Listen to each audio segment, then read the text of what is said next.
Singapore ထိပ်တန်းကျောင်း BSP Academy ရဲ့ Diploma Program ကို 40% Scholarship တွေရယူပြီးတော့တက်ရောက်ကြမယ်။အားလုံးပဲမင်္ဂလာပါ Study Abroad Information Center ကနေပြီးတော့ကြတော့မှကြိုဆိုပါရစေ။မြန်မာနိုင်ငံကနေပြီးတော့ကြတော့မှတက္ကသိုလ်ဝန်ထမ်းအောင်မြင်ထားတဲ့ကျောင်းသားတွေ GD အောင်မြင်ထားတဲ့ကျောင်းသားတွေအနေနဲ့ Singapore မှာကျောင်းတက်ရောက်ဖို့စဉ်းစားထားတယ်ဆိုလို့ရှိရင်တော့ Singapore ထိပ်တန်းကျောင်း BSP Academy ရဲ့ Diploma Program ကို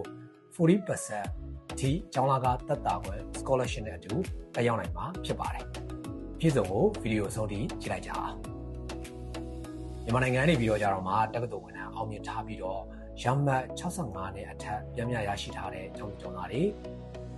GD အောင်မြင်ထားပြီးတော့ကြတော့မှအမှတ်ပေါင်း640နဲ့အထက်ရရှိထားတဲ့ကျောင်းသားတွေအနေနဲ့ BSP Academy ရဲ့ Diploma Program ကိုတိုက်ရိုက်တက်ရောက်နိုင်မှာဖြစ်ပြီးတော့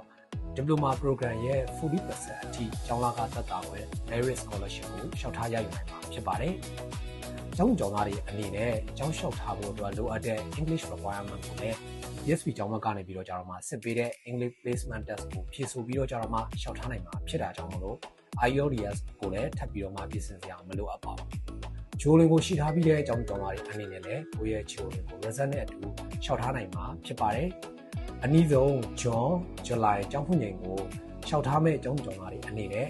ကိုယ့်ရဲ့ရမှတ်တွေနဲ့အတူ Study Abroad Information Center မှာအခုပဲလာရောက်တိုင်ဆွေးနွေးပြီးတော့ကြတော့မှကျောင်းလျှောက်ထားနိုင်ပြီဖြစ်ပါတယ်။ကျောင်းလျှောက်ထားဖို့အတွက်လိုအပ်တဲ့အသေးသေးအချက်လက်နဲ့ပတ်သက်တဲ့အကြောင်းအရာတွေကိုဒီဗီဒီယိုရဲ့ comment box မှာလည်းမြင်မြတ်ထားခဲ့လို့ရပါတယ်။နောက်ဗီဒီယိုတွေမှာပြန်တွေ့ပါမယ်။